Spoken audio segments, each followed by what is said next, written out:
syempre, usapang seryoso naman tayo. Dahil ang ating pong isang kapuso ay nagtatanong, itong tungkol naman sa Bell's palsy, doktora. Kasi at age 24, yung ating kapuso, nakaranas daw niyan. At hindi niya alam, basically, kung ano bang pinagmumula ng Bell's palsy. Alam mo kasi, Connie, nakakapanik din talaga Talaga yan, di ba? naman, oo. Kasi sa mukha, ang tama niyan, di ba? Actually, sometimes sa viral infection, no, or bacterial infection, nagkakaroon ng problema dun sa tinatawag na ating facial nerve, no? Kung kaya't nagkakaroon ng Bell's palsy. Para dun sa mga nagtatanong kung ano ang Bell's palsy at saan ba talaga nakukuha yan, ito ho, panoorin natin. Oh, Peach! Ano ginagawa mo dito sa labas? Sino hinihintay mo, ha? Si Jem, sino ba? Teen star noong 90s. I'm just so happy today because it's a beautiful and special day, diba? Minahal ng publiko dahil sa kanyang sweet smile at magandang dimples. Ano naman si Ate Socorro? At hanggang ngayon, tinuturing na isa sa pinakamagaling na aktres ng kanyang henerasyon. Ang problema, nililito mo yung bata. O ano, naglakaw-lakaw man na siya, gabi na, oh. Andito sa labas, pinabayaan ni mo. Marta naman, naiintindihan kita. Naiintindihan ko ilang taong ka nagpakananay sa anak ko. Pero pagbigyan mo naman ako. Pagbigyan mo naman ako kay Happy Liz. Pagbigyan mo naman ako maging isang ina. Pero sa kabila ng ningning ng kanyang bituin, akalain mong may pinagdadaanan pala ang 40-year-old na si Angelo De Leon. Early 2000 yun eh. Naalala ko, gumising ako, nag-freshen up, nag-breakfast. Nag-breakfast na ako, tapos katabi ko yung mommy ko. Uminom ako ng tubig. Pag inom ko ng tubig, nag-squirt yung tubig pa ganon. So sabi ko sa nanay ko, nakita mo yun? Sabi niya, hindi. Sige, tingnan mo. Tapos uminom ulit ako ng tubig, tapos nag-squirt siya ulit. Sabi ko, ano nangyayari? Pagtakbo ko sa banyo, nasa mirror lang ako, tinitingnan ko yung face ko. Bumibigat yung right side. And then, syempre dahil face siya, sabi ko, saan ba ako pupunta? Derma ba ang pupuntahan ko? Dahil mukha? Hindi ko talaga alam. Hello, Doc. Nang magpakonsulta sa neurologist, nalaman niyang may Bell's palsy siya. And bakit pala ako nagkaroon ng first? Puyat ako, pagod ako. Naalala ko, gumising ako ng 3 o'clock para ayusin yung vent ng aircon. Yung parang ibaba mo lang kasi naiinitan ako. So pagbaba ko doon, nabugahan ako ng air.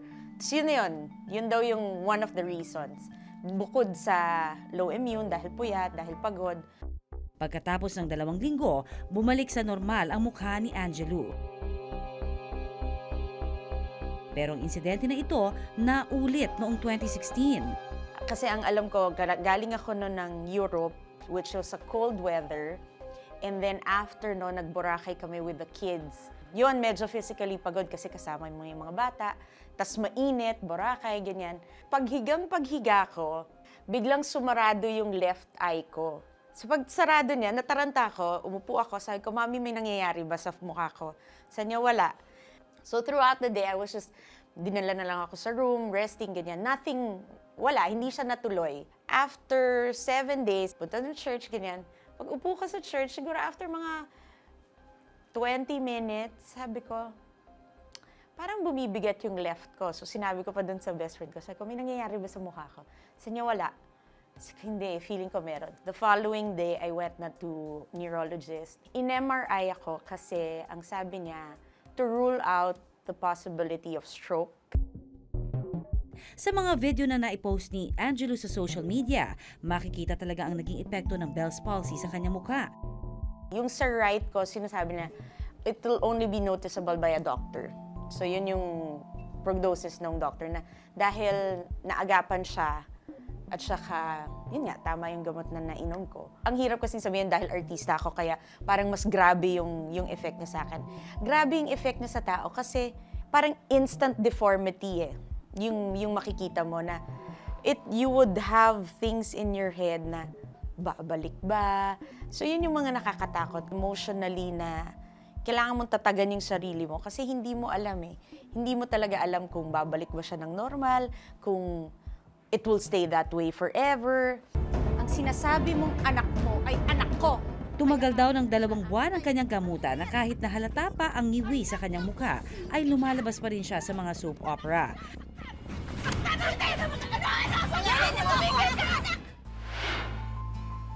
Nagpapasalamat si Angelo dahil sa pag-aalaga niya sa kanyang kalusugan, di na bumalik ang kanyang Bell's palsy.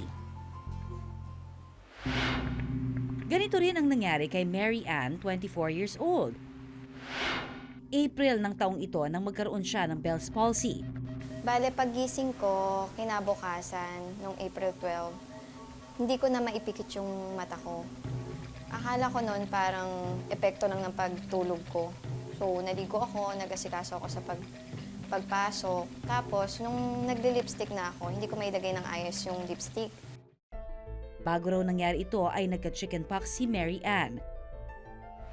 Nang magpakonsulta sa isang neurologist si Mary Ann, lumabas na siya ay nakaranas din ng Bell's palsy. Nung una, sobra akong na-depress noon, mga 3 to 4 days kasi parang wala siyang improvement.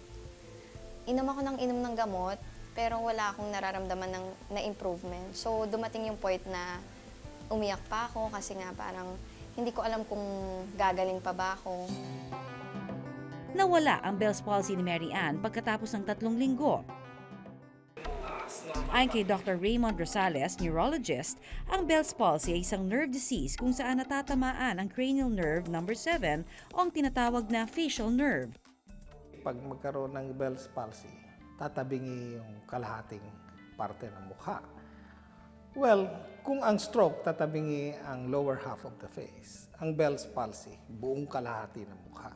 As in, hindi niya magalaw ang forehead, hindi niya masara ang mata, hindi niya mapalaki ang butas ng ilong, hindi niya maigalaw ang lip on the side ng pagka-damage or pagka-involved ng 7th cranial nerve. Ilan pang sintomas nito kung hindi kayang ikunot ang noo at hindi makangiti ng maayos. Kahit sino raw ay pwedeng tamaan ng Bell's palsy, pero mas maaaring magkaroon nito ang mababa ang resistensya.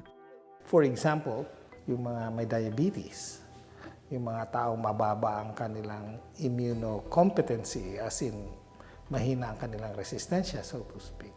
Exact cause, hindi established, pero maraming risk factors, one of which is infection. Kung magkasakit na dala ng herpes virus gaya ng chickenpox, pwede ring magka-Bell's palsy. Mainam na magpakonsulta agad sa doktor kapag nakaranas ng ganitong sakit. Makatutulong ang pag-inom ng niresetang steroids. Ang mga may Bell's palsy pinapagawa ng basic facial exercises. Rehabilitation, physical therapy, kasabay talaga yan ng treatment. Remember, mukha ito. Ito yung hinaharap natin sa tao. A quarter of the patient, 20-25% of the patients, forever tabingi yung mukha. There's a good 75-80% na nagko-complete recovery. Katulad ni Angelo at Mary Ann, importante na maging mapanuri sa ating kalusugan. Ano man ang ating kakaibang nararamdaman, pinakasusi pa rin ang magpatingin sa espesyalista para sa mabisang gamutan.